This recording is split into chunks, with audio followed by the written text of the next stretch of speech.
So SolarWinds had a breach. We're going to do the breach overview. How did SolarWinds get breached? Question mark. What was the breach? What was the impact of the breach? Who done did it? The response, and then we can kind of talk about any questions people have or any comments. Again, this shouldn't be, especially with 16, 15 people on, and I'll try to pay attention to chat now that Corey has decided to walk away.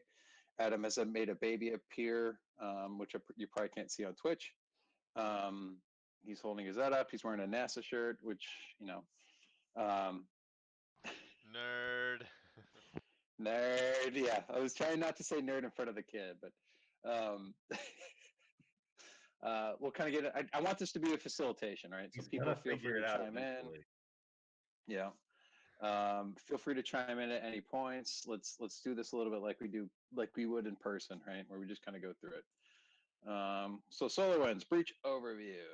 So Sunday, December 13th, FireEye, a security company, released a SolarWinds report because they got breached, and kind of described the attack as supply chain. What does that mean? That actually means and the pandemic is a good example of that. It's using it for us in healthcare, like the pandemic disrupted PPE gear, right? And people just even going to certain places wanting to get it for themselves, they couldn't go do it. So that's like a disruption within the supply chain. So SolarWinds is used for, network connectivity, up down status, kind of et cetera. It requires service accounts for all your servers. So it essentially has access to your entire infrastructure. So it getting compromised, that's bad. That's really, really bad. And the attack was attackers were able to kind of get into the SolarWinds environment, create update packages with malicious code in it that was downloaded and updated by SolarWinds customers. So they got deep within the SolarWinds company, were able to, and we'll walk through the timeline, a lot of this stuff too. We'll kind of go more in depth here. But this kind of just a broad look is essentially got into the developers, became the attackers here in the company became developers without getting hired, inserted malicious code that essentially allowed the attackers access to their environments. And once they had a foothold established, and remember, they have access to everything, they're able to traverse the network undetected. That's kind of the too long didn't read version. So why was FireEye looking into SolarWinds? Because again, they got breached and they had their red team tools stolen by nation state actors. They announced that breach on December 8th.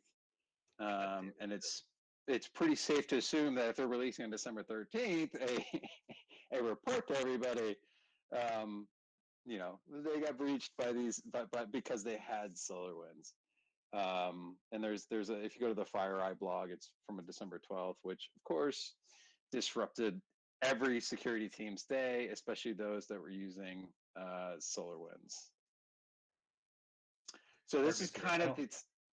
Pardon me, sir. Day? Day? I said days. I said days with an S. Days with a Z, okay. Not an S. Z. Yeah. Days. Yeah, because it's holy shit. It's been weeks. Yep. I was really wondering how many memes it was going to take to get to the actual timeline. How many memes does it take to get to the Tootsie Roll Center? I want you to know that I took a SANS GX exam today, and the answer to one of the questions was memes. Wow. Was it? That is fantastic. What was the GX for? Memes? Memes security awareness. Meme security. Oh, yeah, there you go. Management 433. Security awareness. So they're saying as part of the security awareness GX certification that you should have memes in your presentation? If you have a casual business environment that has social media presence on an internal facing something. If I'm you bored don't now. I'm just if bored. you don't have a casual business environment, you should enforce a casual business environment with extra memes. Yes. Adam and I have a perfect example of that. I was doing a phishing presentation for the execs, And I threw some Star Wars memes in there with Admiral Akbar yelling, "It's a trap." And like half the room was laughing and half the room wasn't. So, but I will say the next day I had the head of HR call me and yell, "It's a trap," into the phone. So to Adam's point, Instantaneous yes. engagement. Nice. Right. Don't be afraid to take chances in your presentations, people. If you're just going to read from a bullet point slide, then don't do it. It's a trap. Yeah, speaking of which, we I need to say see that- a bullet point slide. I say this in jest. They can only fire you once, but they can promote you many times. All right, so this timeline, and I want to try to attribute things properly. This is from DomainTools.com. They had a really great podcast, but this attack essentially goes back to like October of 2019. There's a breach of the SolarWinds network. We'll try to get into some of that in a little bit. Begin testing modification of the SolarWinds software. So they are in there. Essentially, they are in they have discovered the dev process, and they throw some code in there, some mundane code in there to try and identify, do they have the access that they really desire. And then they begin the acquisition of C2 domains. This is called C2, for people that don't know, is command and control. These are the things that essentially allow an attacker to control the traffic between their backdoors and what they want to get to. So it's not attributed. They don't set it back to where they're at, because that would be silly and poor OPSEC. But they essentially have like a middle server that they connect to and use and send commands and control kind of things within the environment. They operationalized C2 domains in February. March 2020, first indicators of a backdoor SolarWinds package. So you can see from October to March, they're building out their development lifecycle process into SolarWinds to insert code into the packages. And this is a very sophisticated way. This is not a normal attack. So accounting for this is very difficult. So SolarWinds should not be beat up too much for this. They should be beat up for other things that we'll talk about later in the slide. But them getting in and doing this is really hard to detect. This is something you go back to your development teams, go, how do you account for this, right? And people are going to have to figure out some creative ways to look for this. Again, this is also. So they implemented the software deployment lifecycle faster than any organization I've ever seen. I will say, if you're, we're hired for your junior pen tester. Go to Premise Health, go to jobs.premishealth.com if you're interested, or hit me up an email, by the way, timothy.dblock@gmail.com or timothy.dblock@premishealth.com. What was your question again? I'm just saying. Oh no, I got it. Software development Junior pen tester. lifecycle. Yeah, so talking to my junior pen tester that just got promoted, he was like, the people that can like excel the quickest within the pen test role have some sort of development background, because you're talking about code, you're talking about a lot of web applications out there. That's where you're going to really excel, is if you have some form of development background to understand what's actually happening within the application, right? So these people by nation state actors are probably the top of the top, talent within the security space. And so they're able, they understand the development lifecycle. They understand, code development. I'm not even call coding, development from that. They've probably got their own custom tools they use for a lot of this stuff. So that's, yes. So yes, they within a 6-month-ish period, they were able to set their own development lifecycle within an environment. And oh, by the way, do it in a very stealthy and sneaky way, right? So these guys are freaking unicorns within the industry. You don't see them. There's a reason why, because they work for nation states, and if you see them, then they're probably dead. Any other questions? No, bring on the memes. Okay. More memes. Well, no, I don't have memes. I actually have code after this. So April 20th, the first PDNS results indicating victim communication. So they start sending out. They have compromised multiple networks now, because there's another point too with patching in this. But people have started installing the backdoored software, and that communication is starting to make its way back to these C2 domains. June 2020 is when they last identified malicious. That's the last time they sent a malicious SolarWinds update. So from March to June, that's if I'm doing my math right, a 3-month period. They were creating software updates and including them in the actual SolarWinds updates. And then in December, 6 months later, we get Sunburst. I'm not using any of the names because I didn't research them enough, because there's like multiple, like Sun Tempest and Raw, and I don't know, a bunch of different name stuff for this stuff, but people can fill me in on whatever. Don't really care. It's SolarWinds breach to me at this point. I'm a manager. I don't care about these names anymore. Only when my CISO tells me I need to care.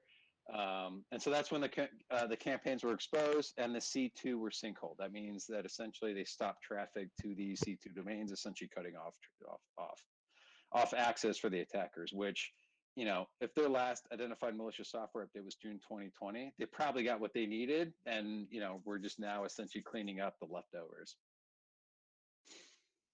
So here's what the code looked like before the backdoor. And this is from Microsoft.com, who they went and looked at the DLL files and broke it down. This is what it's after. That's what they essentially put in place. That bit of code is what they've put in as the backdoored.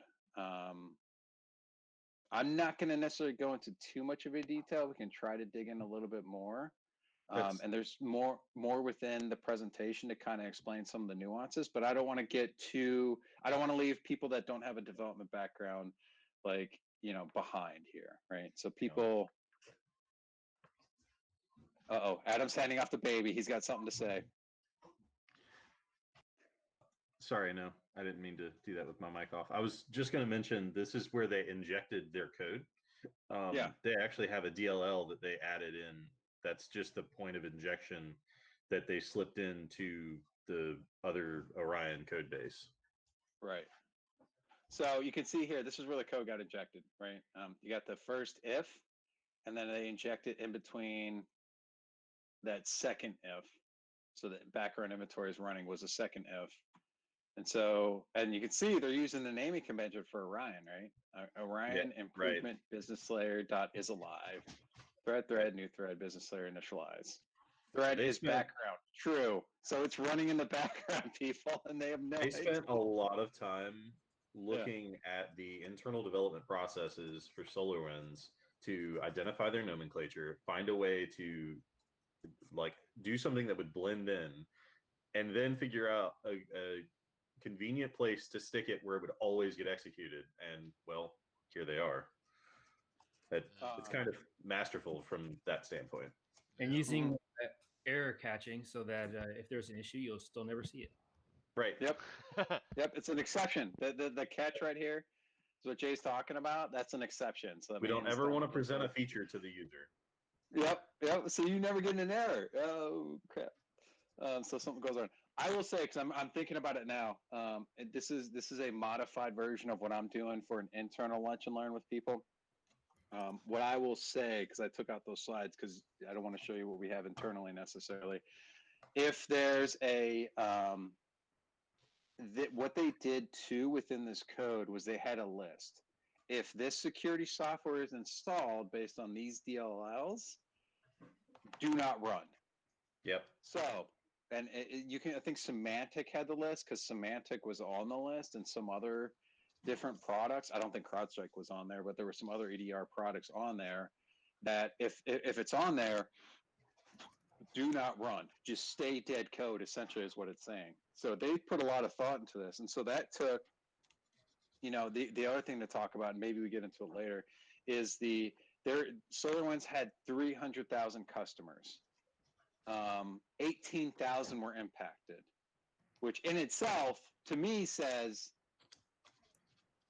there's a patching issue with like 90% of SolarWinds customers because they're not on the latest software update that includes what? Having been a SolarWinds customer, having attempted to patch it before, Boy, it's kind of a shit show. Yes. So But this is kind of if it's like working, Heartbleed. well done. But this is kind of like Heartbleed, where if you were on the lower version of OpenSSL, you were fine. But Right, yeah. And where this intern introduced this code. No, I don't need those security patches. That's too much trouble. You're actually ahead. That's why I'm running Windows XP. Yeah, exactly. Yeah, never mind the other problem. No, it's got to be Windows ME. I don't think any hackers know how to hack Windows ME. I bet they got the Team Foundation server. That looks like This is for your XP, damn it. So we all need to run Windows ME because all these hackers were probably born after Windows ME was killed off. Yeah.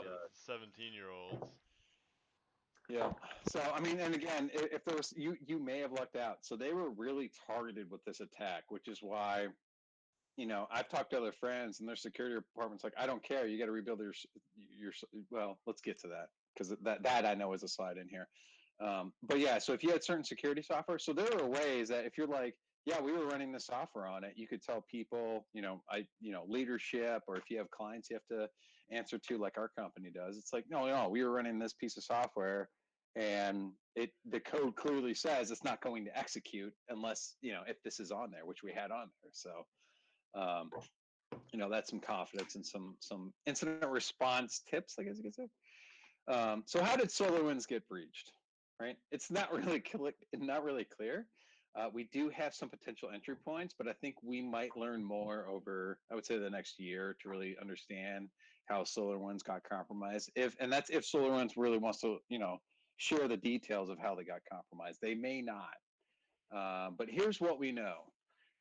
So back in November 19, 2019, this researcher reported to SolarWinds that they had FTP credentials on GitHub in late 2019. So if you look back at October 2019, if that got uploaded at the time, that may have been a way for attackers to get in, as if they were scouring GitHub for any kind of credentials. And there are people that look for credentials on GitHub. So another tip, do not upload stuff to your public repositories on GitHub. If you're on a security staff, go look for your company every once in a while on GitHub to see if there's anything out there that could potentially compromise your system. So the timelines kind of line up here with this researcher who reported it in mid-November, and SolarWinds was compromised in October 2019. It was confirmed via several articles that the password was SolarWinds with a capital S 123. So again, yeah, it doesn't matter how strong your password is if you just post it online. It doesn't, that you've just kind of nullified any kind of password strength or anything or complexity or whatever. But better password management on stuff that so they could have just password sprayed that and probably got it. I think I was recently had a meeting earlier this week where we were talking to somebody who does monitoring, and they were like, oh yeah, the seasons are easy ways to get in. So and if you don't think other attackers aren't using seasons to get in, they're using seasons to get into people's accounts, especially new people, right? Yeah, we discovered part of our new hire process was to give them accounts and passwords that were winter 2020 or something like that. Yep. You really got to work with whoever's setting up those accounts to go, come on, man, come on. But then they just picked the company name, like SolarWinds 123. That may have been their new hire password. Yeah. But if they, and essentially if they got into the FTP server, they could pretty much pivot to other parts of the environment. This is where patch management comes into place, because once they're in the, people talk about, oh, well, it's behind a firewall. We shouldn't have to be concerned about it. It's like, yeah, but you want this to be a gobstopper. You don't want it to be an M&M, right? If it's a gobstopper, it's harder for these people to move around within the environment. You might as well. I'm going to say the other A word. You want to anticipate a breach, right? If someone does get in, how hardened are you? How good is your patch management? Because if they get in, sneak into this. Assume breach. When did Rafalos sneak into this? He didn't, because I didn't use that word. They use assume. I use anticipate. Oh, Because you want to anticipate the breach instead of Fair. assume All right, breach. I'm not I going to will- assume. That's a negative. all right. Do they I use will defend my anticipate? statement. No, I think there's. I just Yeah, everybody's misremembered. assume breach. It's actually anticipate, because I feel like that's a better word for people, is to just be prepared, right? And it's the Boy Scout motto: be prepared.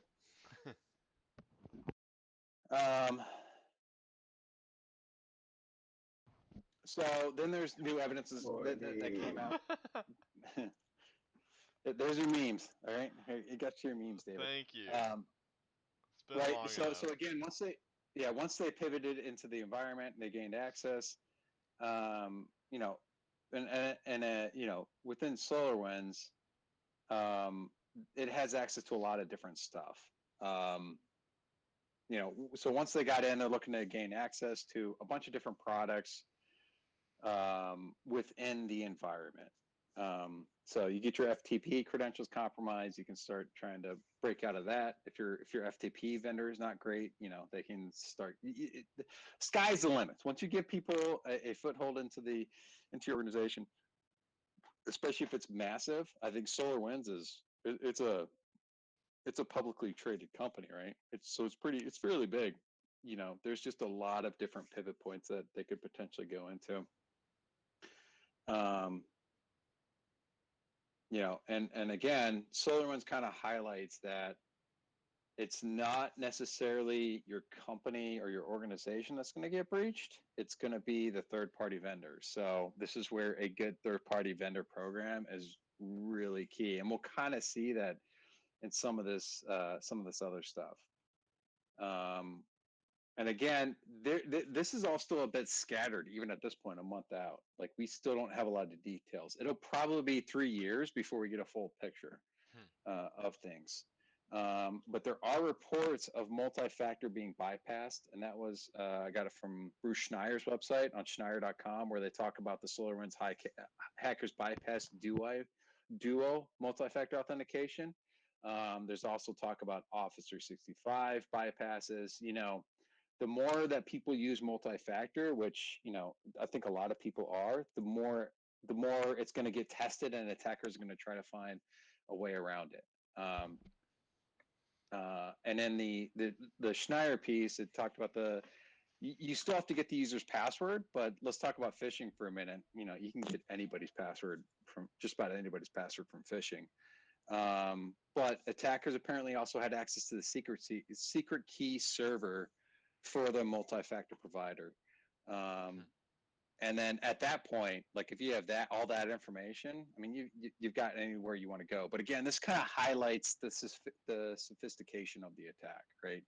It's a nation state. They know what they're doing.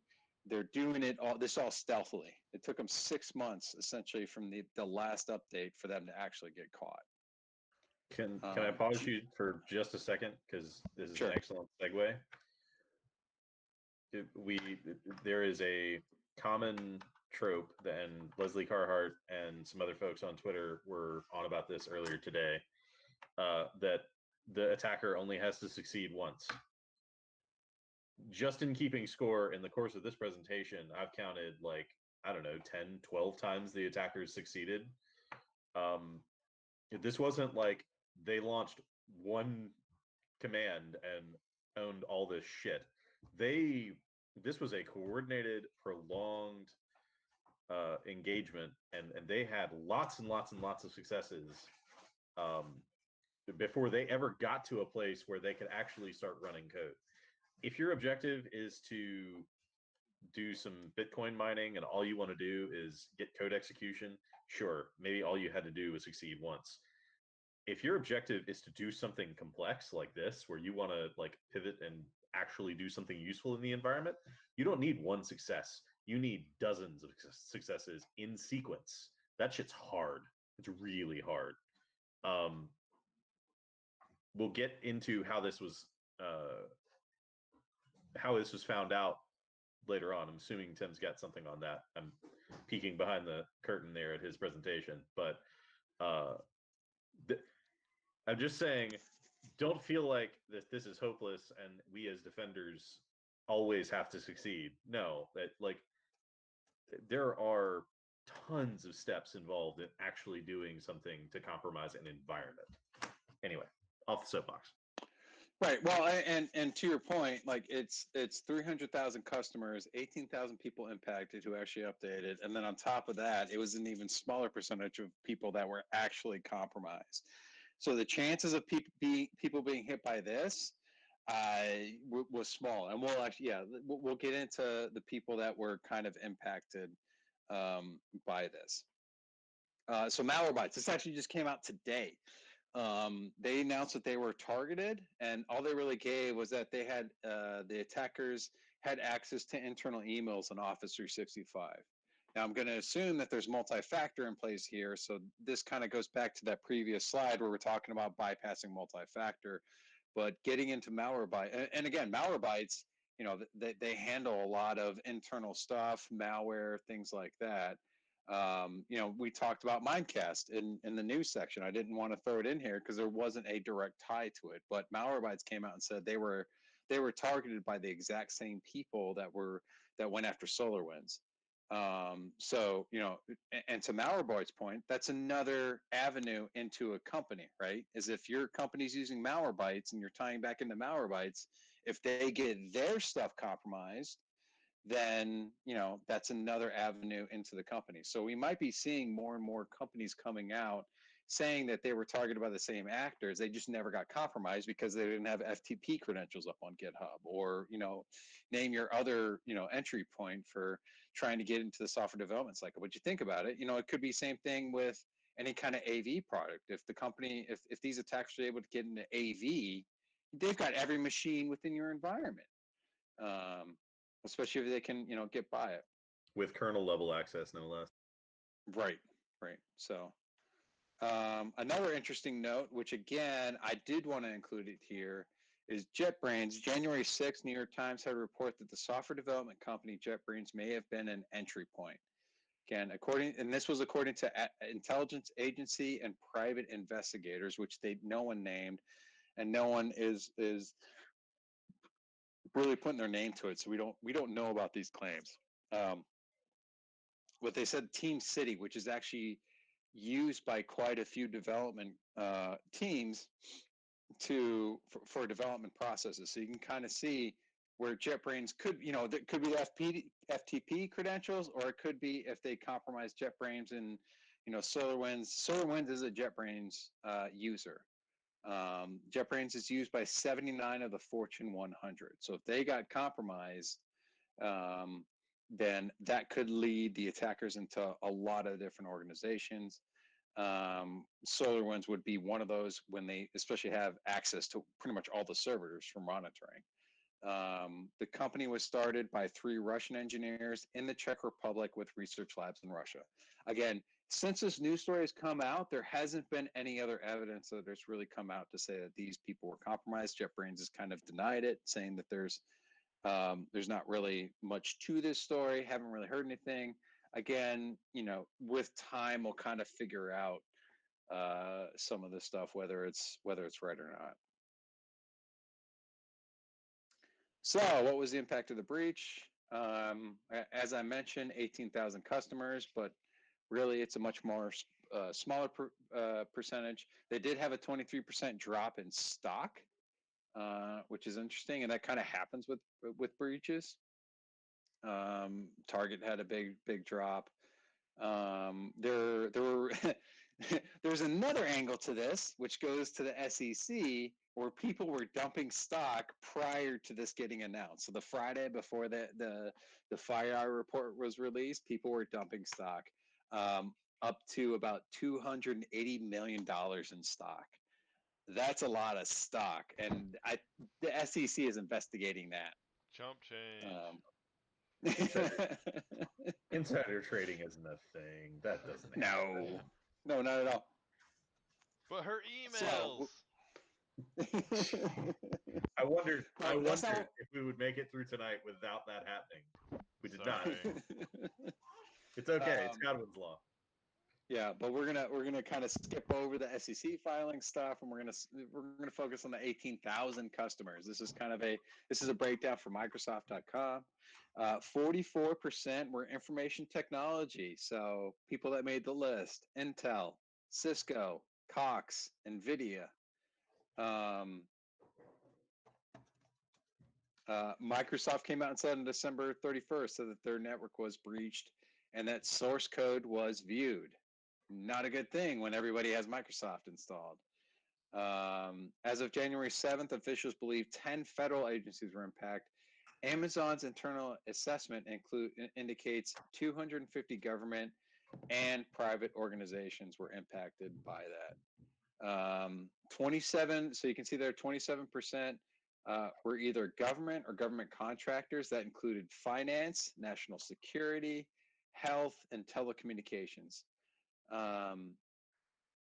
The biggest issue for these people in the SolarWinds was the entry point was that, are there other backdoors, right? So SolarWinds was the main point. There were 6 months for them to build other entry points into their network, which I want to talk about that in a little bit as well. But this is, if anybody, I'm sure a lot of people have heard that the CISA asked all government agencies to rebuild their entire infrastructure. And that may be a reason why, because people don't know what other backdoors are in their system. So was that guidance to rebuild all infrastructure or the SolarWinds infrastructure? I believe it was all infrastructure, because you have no idea what other backdoors were put in place within the infrastructure. Just a quick straw poll. Is there anybody on this call that would be willing to even attempt that shit? No comment. Job security. We're already done. Yeah. Fuck you, David. There's a baby crying. Yeah, I didn't tell you what we're done with, but we're done. Yep. Yep. So yes, clearly, and government agencies, yes, and that's where I've heard stories. I'll share a story. Adam knows this person. I don't know if he was in there when I asked him about it when we were talking about it, but this is where having, for incident response, which we're going to get into as well, logging, researching into this actual issue, this breach, understanding all the nuances is very important when you're talking to your security, when you're talking to your security team. I mean, we were doing the research. We figured out, like I said, that, we weren't impacted, but talking to this other person, their security team didn't care whatever evidence you brought them. They said rebuild the entire network. And to me, if you're on a security team that does that, that's unfortunate, because that's not how it should be. If people can point to, one, it's a small percentage, but two, you're not in the government, you're not doing any of this other stuff. There's a real business versus a security thing to take an evaluation on. You really have to balance a lot of that, right? You can't just and I feel like there are a lot of security teams that said rebuild when they had no evidence that, the otherwise, and that may have been on them for not having the good logging or the, things in place. But then there's probably other security teams that was brought evidence of, no, we were running the security software on this thing. We were not impacted by this. And they said they don't care. That's essentially the response we got from one of our buddies one night. And so they had to go rebuild the entire, entire infrastructure for no reason whatsoever. And I've worked in security. I've worked in SOCs before, where they said, well, we don't know, so we're going to go ahead and send this as an issue. It's like, that's not how security should work. Right. And you're never going to necessarily get a black and white answer to things, but you should have a high confidence that, no, we weren't impacted, or yes, we may have. And in certain cases, I think, if you were working in the government, financial, or national security, yes, sorry, you're rebuilding your network. The national security, which is what these nation state attackers are after, yeah, that makes more sense. But if you're some obscure organization on the outskirts of all this, and you shouldn't have to do all that just because it's the big thing. The issue is too, though. I mean, once something of this magnitude happens and you don't know exactly where they've embedded themselves, I mean, how do you even rebuild the entire infrastructure without knowing that you're carrying the problem forward with you? What if they Right. They have something, and they've got a backdoor on this computer or this server, and you're building the infrastructure from that computer. I mean, it's at what point do you start so that you know you've actually got it? You just, I mean, and Right. then How do you connect the two systems together and move the customer data over or whatever data you're operating on? Like you can't do that shit. You can't just like evaporate your network and then build a new one and then, oh look, everything's fine now. Like, I mean, yeah, without any of the old touching any of the new, that would be. You'd have to shut your operation down for weeks to do something like that. Right. Yeah. There's nobody that's doing that. Nobody. To go to your other point too, though, I mean, you could say, well, I'm not the NSA, so I don't have to worry about this so much. But what if you contract for the NSA, or what if you contract for somebody that contracts for the NSA or some other organization connected to the NSA? I mean, right. It's so hard to know where you've got something like this completely cleaned up. And how do you know as an organization that you're valuable as a pivot point? Like, do you know? Well, and I think that's where you could potentially, instead of rebuilding the network, look at, improving logging or bringing in a company to kind of evaluate to see what there is. Or, when this happened, I imagine SolarWinds stopped all development and said, we're going to go through our entire code base to try and identify this. Sure. And see. But I was going to say, but one of the scary things is with all the layers of security that most networks have, no one caught this. Mm-hmm. Like prior to, there was no, our AV saw this funky thing going on and we identified a year ago. Yeah, our AV didn't catch it until the day after when they actually added the hashes for it. Right. Yeah. I mean, AV is for low-hanging fruit. And this and not yeah, and I don't, okay, well, what about... we have IPS or IDS or whatever security device, all these little layers that we pile on. And I mean, you come to find out, like, when your source code is compromised in a product that you use that has its hooks into your network everywhere, you trusted the software that they handed you. Well, and I do have an incident response section, which might explain some of that. Again, this was a very sophisticated attack. Was very the only way this gets discovered is if SolarWinds releases its agent code and allows people to actually evaluate it from a third-party risk assessment. That is because it's a signed piece of software by SolarWinds saying, yes, we have signed this, saying this is legitimate. And they had certain things in place to not allow certain security tooling to identify it, because a lot of security tooling now, especially with the EDR space, is looking at behaviors. And so I don't know, there's within the list itself, if they found those toolings were the one that caught their code, or if they were the type of tooling that was installed on people that they didn't want to target. Because that's, because you're talking about, if you compromise 18,000 customers, that's a broad range of people you've got to filter through and figure out. So what they did was they cut out a small section of targets they really wanted to get into. They knew this company was using this AV product, but not this one, right? Kaspersky made the list, which is a Russian-based AV system. So that tells you right there, anybody, and oh, by the way, what did the government say to all the government agencies? You shall not use Kaspersky. So they knew anybody using Kaspersky, especially if they're targeting government organizations, they knew Kaspersky, they could just immediately eliminate those people because those people were given a directive to get off of Kaspersky. So, so finding this was very difficult, and it wasn't until maybe they shouldn't have gone after FireEye. That may have been a little bit of ego on the attacker's part. Let's go after the incident response company that does this for a living and try to steal their tooling. They were the ones that actually caught it.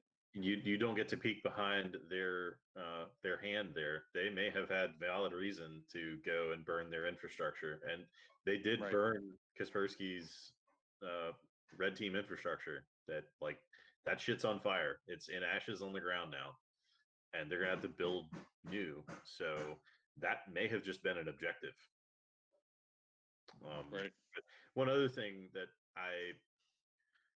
circling back really quickly to the conversation about security teams deciding to rebuild your whole infrastructure or rebuild your whole SolarWinds infrastructure or whatever.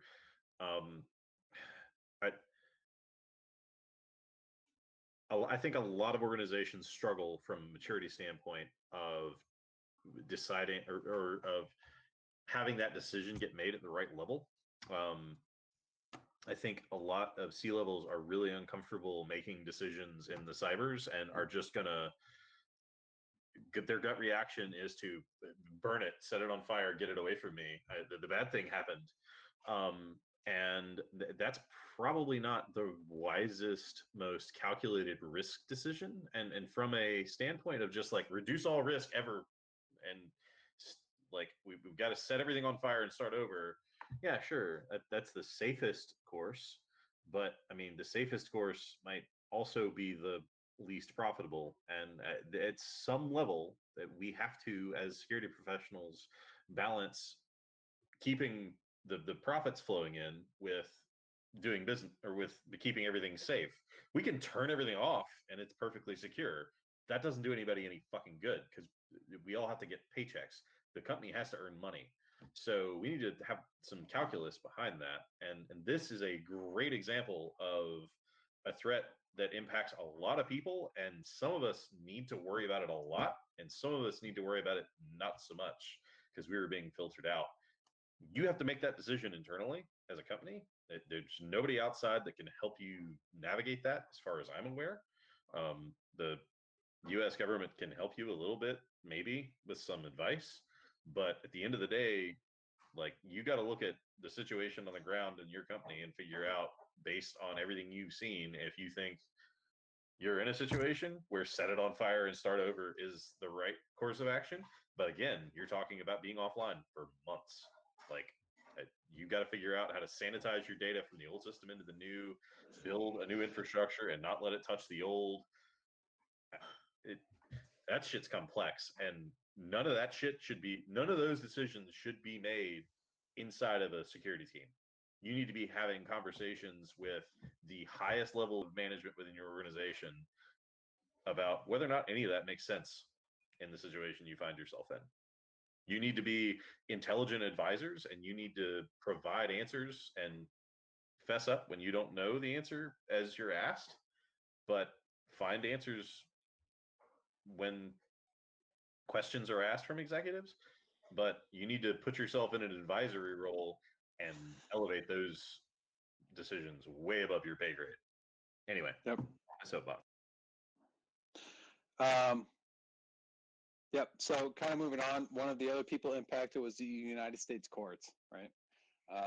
And this came out on January 6th. The Administrative Office of the U.S. Courts announced an investigation into its cases management e-case file system. This includes highly sensitive info, intellectual property, trade secret, identities of confidential informants, ongoing criminal investigations. And Brian Krebs, this is out of KrebsOnSecurity.com. Brian Krebs said he has sourced that this system was hit hard.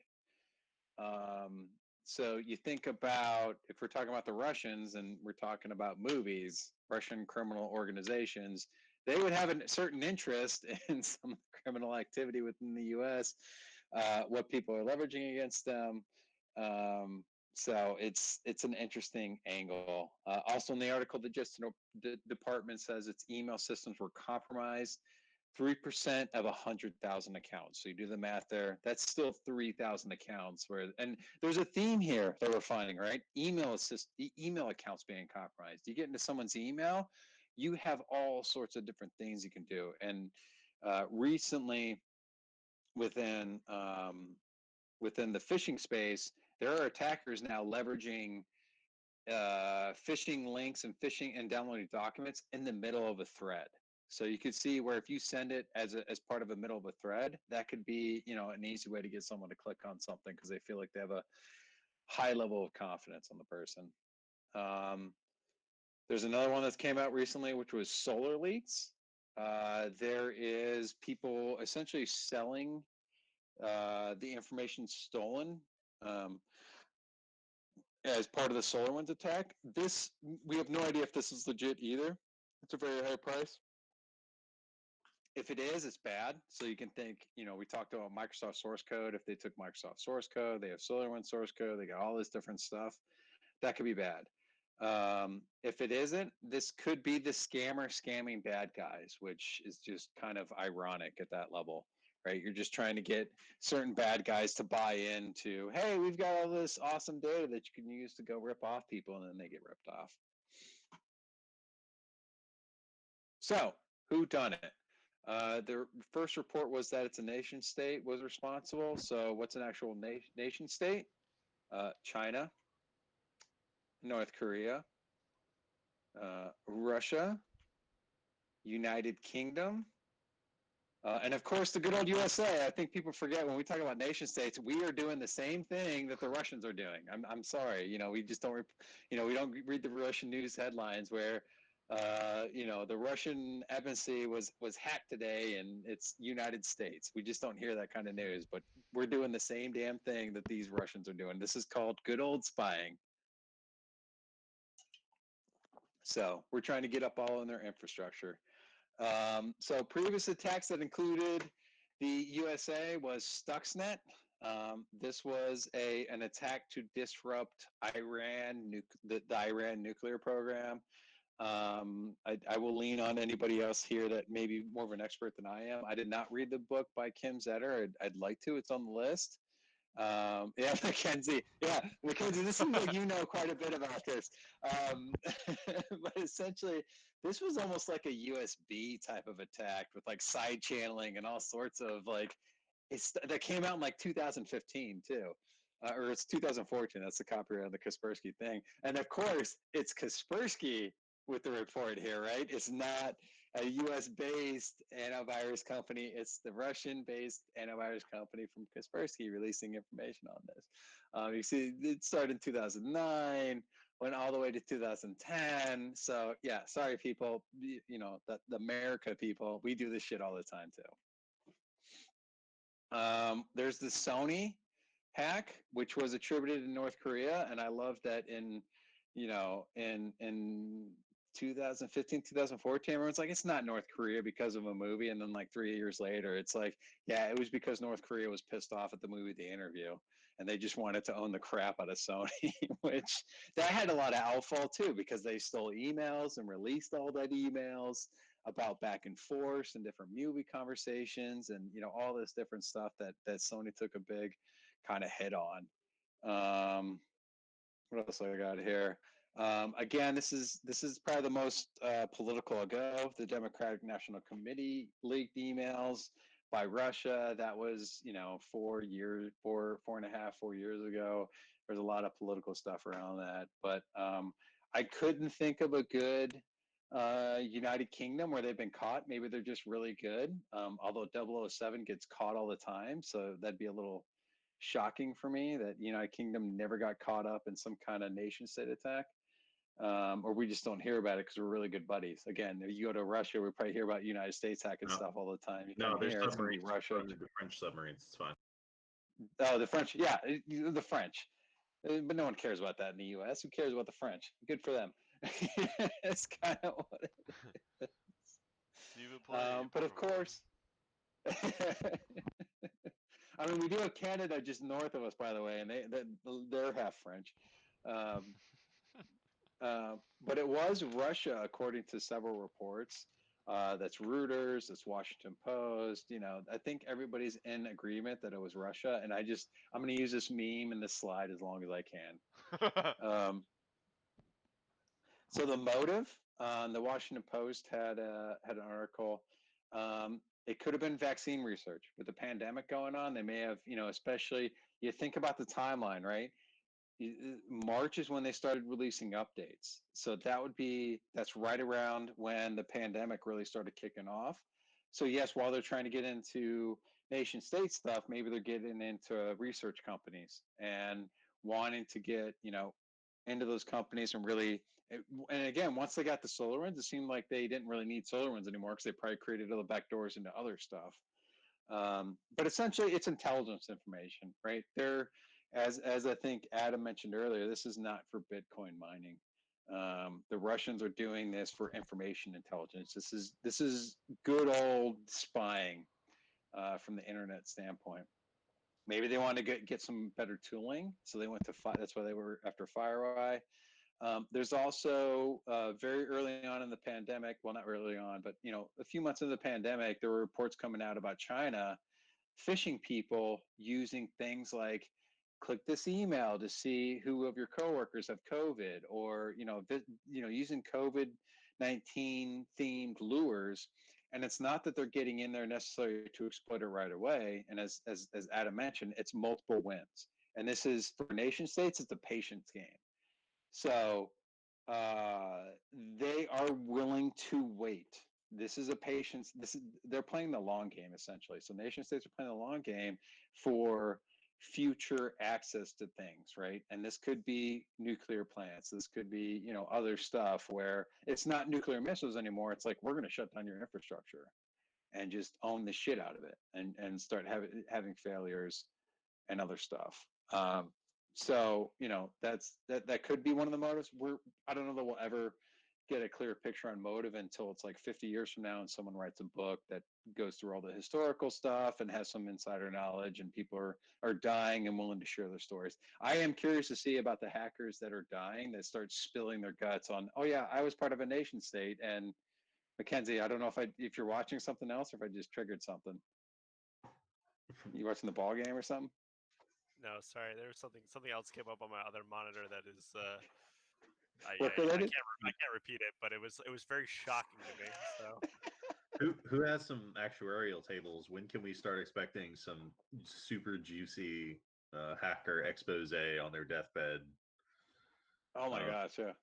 It's going to be a lot of the guys from the early days of hacking have and I'm some of their names are failing me, but they're already taking on CISA roles at companies and doing all this other stuff within the industry. And I'm just curious to see who's going to at 60, 70 while they're doing cocaine and ready to die in 10 years.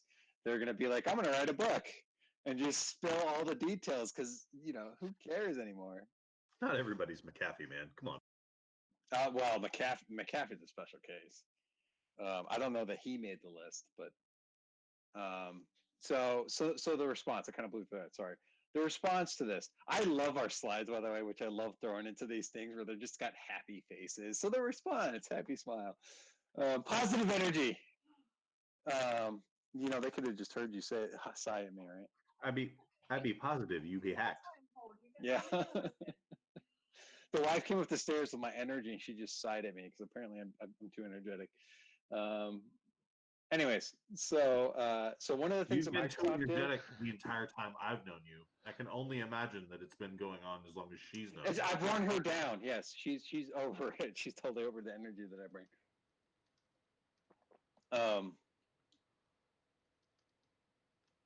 So through legal action, Microsoft was able to grab the domains once they got them. This is a new thing for Microsoft where they're grabbing domains through like copyright or legal.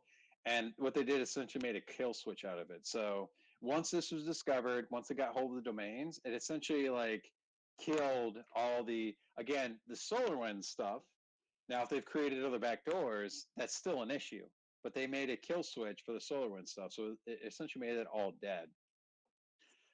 They could essentially tell the code to stop communicating to the C2 stuff.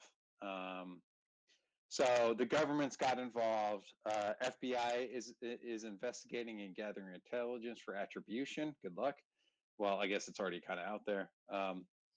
CISA issued the disconnect and rebuild orders, the entire network. So that's the cyber infrastructure, something. And then an organization I never heard of is the ODNI, is helping to marshal all of the intelligence community's relevant resources. So it sounds like they're trying to gather all that in one place to share amongst government agencies. For internal security teams, I think the first step is to kind of digest the information.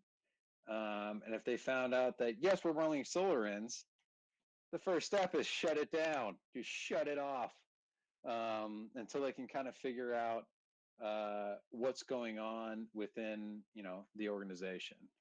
This is where the indicators of compromise kind of came in. This came out pretty early. These were all the different domains that the attackers were using. There's some pretty interesting stuff there. AVS VM Cloud, I would see that as something normal. Def Security, the dot cloud, website theme. Like these domains are, pretty hard to really like go, okay, this looks weird. I mean, you might go, I don't know what that is. Income update, because that could be financial, right? We're talking about the government's financial department is being compromised, so that domain was probably used for them. Go ahead, Adam. I was just going to go back to the complexity of the attack and the number of times they had to win. Like they had to go and score these domains, and I look, there's a shitload of work, years of work went into pulling this off, and it got burned down because one guy saw an account log in wrong, or girl. Somebody saw an account log in wrong and went, "What the hell is this?" And they tugged on the thread, and the entire house of cards just went blip. Just to add on a little bit to what Adam said, is that nation states are unique in fact that they can leverage a lot of resources, but essentially the actors that carry this out are people that have retirement account equivalents and families and pension funds and healthcare and get benefits and have lunch hours and work a shift and answer to a manager who answers to a senior suite, whether that might be, FSB intelligence or whatnot. They're still senior managers, and they work in a very white collar fashion. It's not like some whatchamacallit, like Hello Robot or whatever.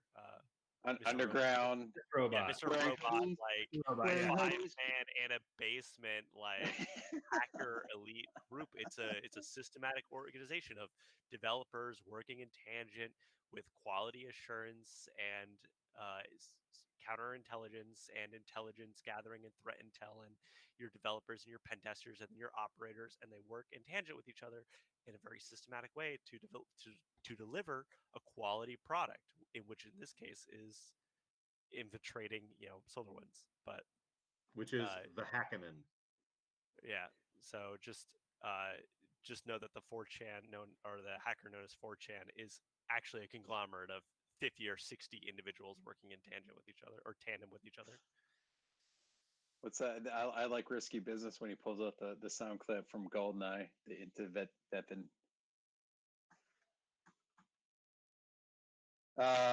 Jesus, is that where that's from? Yeah, is that's that the Goldeneye Goldeneye thing. Yes, that's Goldeneye. Oh my god, Internet weapon.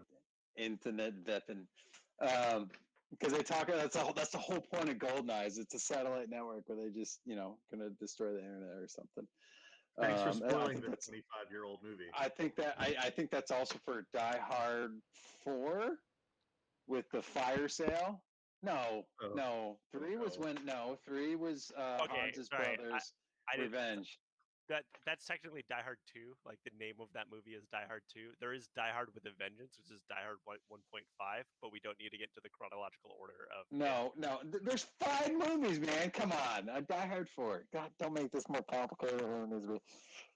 I still have to argue with people about Die Hard is a Christmas movie. Quality InfoSec content where we're gonna break down the entire Die Hard series for you. Really critical to your InfoSec career. We can do that next month. Talk about a fire sale and what that actually means. So essentially, I'll say from an incident response standpoint, there's a lot of research that needs to go on. I'm going to tell you, get everybody a pro tip. It usually takes 3 days for the really good information to come out. Everything else is just kind of people still figuring out where we're at with the stuff. And people just, if you use social media, you really kind of have to sift through, especially in the first 3 days, a lot of different bullshit that people are going to pull out. Once we get past the 3 days, we start seeing some really good research outside of the initial report, which was pretty good. But everybody wants to get in on that and try to get clicks online. So just always be careful of that. But, you still kind of have to sift through that. with some of the reports, and we didn't dive into it too much. We dove into it a little bit, was the code and the DLL, and identifying the security tooling that's in place that's that didn't allow the code to execute. Those all took some time to actually come out, and this is other companies trying to research this, and that's where I kind of stuck to the Microsoft, the Symantec's, the FireEye's, reputable sources who actually have like teams, their entire teams look into deconstructing the DLL and really understand it. So there's a lot of the outside research that needs to be done, but then there's a lot of research internally. What logs do you have available? What tooling can you go back to check the timelines on these dates? You have to go back to like March, and ask the question, did we install this update? Sometimes that can be the simplest thing. If we never installed the update from March to June, we're actually good. We're going to talk about your patch management program and keeping the tool up to date. But, in this instance, we kind of dodged the bullet there. And that's happened, like I said, throughout. Heartbleed was another issue where some intern introduced some very vulnerable code that if you had the earlier version of OpenSSL, you were fine. But if you had this newer version, you were actually, you had some issues and you had to go deal with some of this stuff. And then, if you were, I feel bad for the people that may have actually been, the small percentage of people that were impacted, because yes, now you have to make a decision between, do you rebuild the network or do you try to find all your backdoors, which means going through code. It could mean going through, other, servers that are nondescript. Do they stand up their own server? There's a lot of research that kind of goes into that kind of stuff, and you as a company kind of to Adam's point have to kind of get together and make that decision and determine what you need to do, right? So I don't really have anything else. I don't know if anybody else wants to share any kind of internal things that they've had to do. I don't know that people want to necessarily share if they had SolarWinds at this point, and had to like go deal with some of this stuff. But again, it kind of highlights I think this will highlight having a vendor risk assessment program. And even for things as solid and as big as SolarWinds, because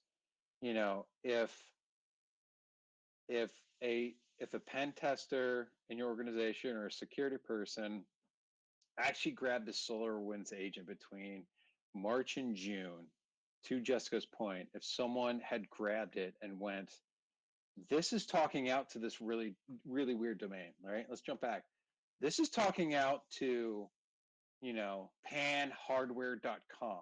We don't use a pan hardware. Like there is no other thing talking out to panhardware.com right now. That would have been a red flag. It took one person to pull the thread on this. So this is where someone, looking to implement SolarWinds or someone evaluating a SolarWinds update would have been able to discover that there was an issue here, and this is like serious business. What the hell's going on? This could have, and it's not something you had to go alert the media or anything about. It could be like, hey, SolarWinds, why is your tool talking back out to panhardware.com? Right? It's trying to and they might go, that shouldn't be talking out that we don't own panware hard. We'll go research it. A week later, they go back, yeah, no, uninstall this. There's going to be a report that comes out in the next week that's going to, change everything. So that's where, again, back to, we hear about these. Target was a criminal activity, but it was an AC vendor that was compromised. I think we're going to see from some of this stuff that people are going to be putting the screws to our third-party vendors. And we have a third-party internal program where I have pen testers that go test this stuff. We are using this as an example of, no, we need to go test this. Like, you don't get a pass on any of this just because it's a known thing within the community. Now, I will say there's politics and other stuff where I get told to go away, and that's fine. But at least I've done my due diligence to say this is, something we need to go look at. Kind of a little bit of a soapbox there. So, report writing. This is the other thing that teams have to kind of deal with. And that, yes, that's paperwork. That's internal reports. That's TPS reports. If you have clients that you adhere to, if you have, you might have to do that. If you have, you're considered a vendor for a client, you could have to respond to this stuff. Same thing with your vendors. You should be checking your vendors to go, do you use SolarWinds, especially if they're handling sensitive information within your environment. Are you going to your vendors going, do you use SolarWinds, and were you impacted by this? And that can be all sorts of investigations, but putting this all together, you kind of have to write a report for, going back to Adam's point, you have to go back to your writing a report for your leadership to identify, yes, we're at risk, or no, we don't have an issue because of XYZ. That sounds like a great thing to add to your legal contract before you sign up with a new third party. Yep.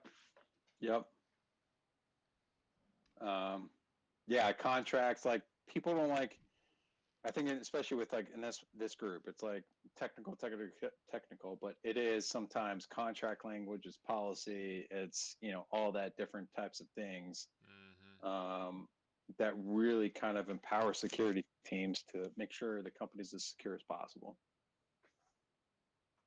I like Peter's thing. That's exactly what it is a questioning attitude. Make sure you question all the things. So that's pretty much the presentation. So anybody have any questions, comments, last thoughts about this? Anything we didn't cover? We're over an hour in, so I think everybody's just kind of. That was great. I actually have to jet here in a sec, but I have thoroughly enjoyed this. That's been great info. So thank you so much, Timothy, for presenting that info. Yeah, you're welcome. Yeah, I was almost wondering, if we could somehow package this up or help security teams, like a lot of us are members of at our relevant organizations, kind of package this presentation up or something like it, because I know you took this from, your lunch and learn kind of a thing. If we could kind of help share this type of content to organizations so that they could present it themselves to their internal folks, especially when you were talking about, the information technology that was compromised and stuff like that. Those systems that, if there's a way to try to help spread the information out to teams that may not otherwise see it, especially when you're looking at the development cycle and the way that the nation state was able to completely compromise this entire. So I can. We have the recording, obviously, that Right. David is going to be putting together, so we can obviously share that. I am a big, huge proponent of security awareness. I think I will say that people have, like, I went back for Christmas back to South Carolina, and I had my in-laws asking me about this because this did impact government, and it was Russia, and so I had a lot of people that were non-tech people ask me about this. So I was, I had to answer questions about it. I didn't have to answer a whole lot of questions, but yeah, there's a lot of interest around this. So why I do monthly lunch and learns for people on these kind of topics, because one of it is to kind of like pull back the curtain on a lot of this stuff, and there's a lot of different nuances to some of this stuff. I mean, and it's much more in depth than the news article. I can't promise the slides, but we might be able to do a modification of the slides so that they're like Google slides. I am going to actually take that back to my marketing department and go, hey, people are interested in this, and they might be all for it, because as Premise Health, we're trying to do a little bit more marketing. So if I can share Premise Health slides, I'm sure I have a sense they might be willing to let me do that. But at some level, yeah, we can get some slides going. So if people want to present on this, and kind of share some of this information, I think that'd be great, because I think it's good to get this out to as many people as possible. If not for, and people don't have to necessarily be security people. It's just understanding the mindset and kind of the motivations behind the stuff, and realizing it's not necessarily as movie thing as Die Hard 4.5. Yeah. Or 4 point deuce. I'm curious if the participation tonight was because of the content subject matter, or if it's just random, unrelated, but I do think a lot of people are interested in. I think it would be beneficial for everybody to hear some amount of this. This was definitely, I know in my case, this was something I definitely didn't want to miss because it happened. So, and we weren't affected by, thankfully, by the SolarWinds breach. But I'm always looking for, like somebody else had just mentioned, I'm always looking for information to present to our customers and the people that we deal with. And, I can't they would absolutely ream us out if we impacted them through a breach like this. But I can't get half of them to even use MFA.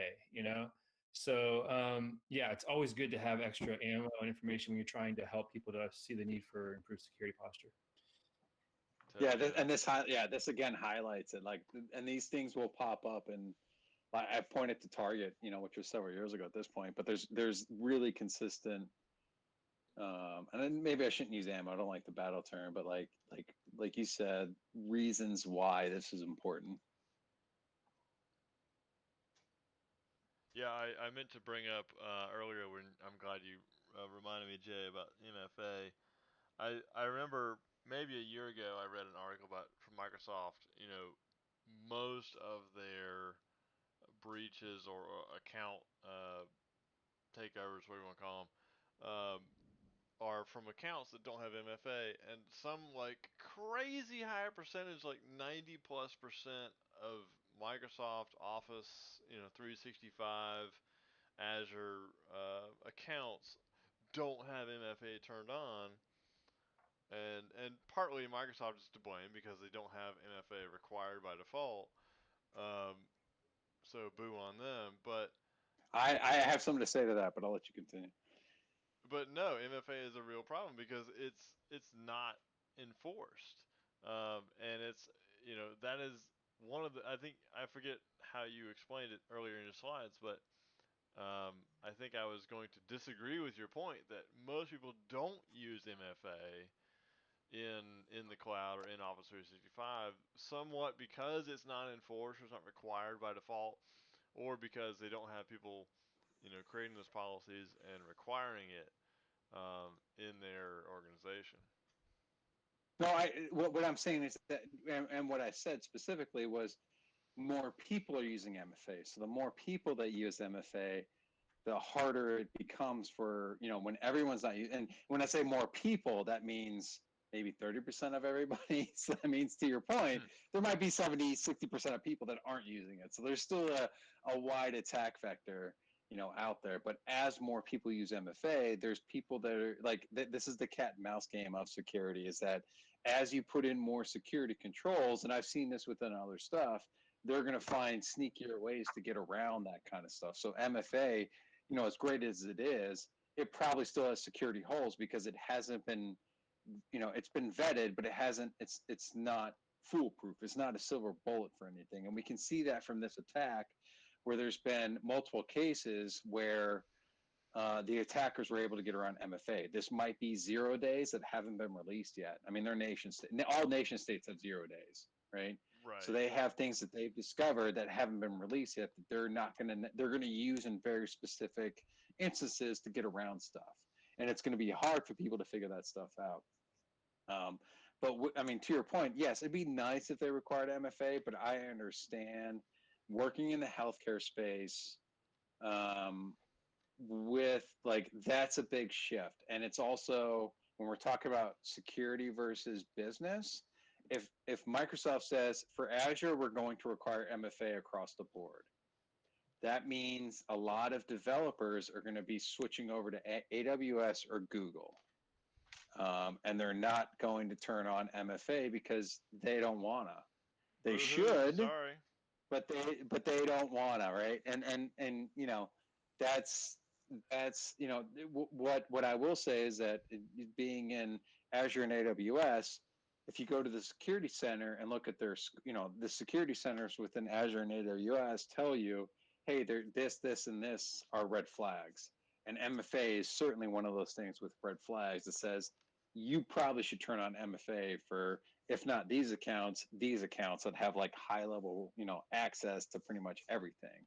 So, I mean, they are balancing that security versus business mindset, because ultimately they still want people to use their platform, but they're not going to force it.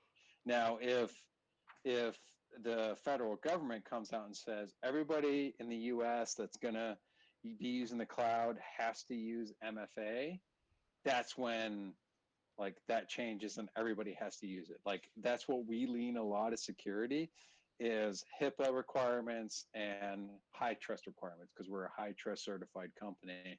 We lean on those requirements to push these things, and that's when we get buy-in to stuff. And that also, again, comes back to the top. Our executive leadership wants us to be high trust certified. There are other healthcare companies that are fine with just being HIPAA certified, and so they'll just go with what gets them by the HIPAA assessment, not necessarily the high trust assessment. Yeah. So I mean, I get what you're saying. It'd be nice if they require it, but at the end of the day, it's all business.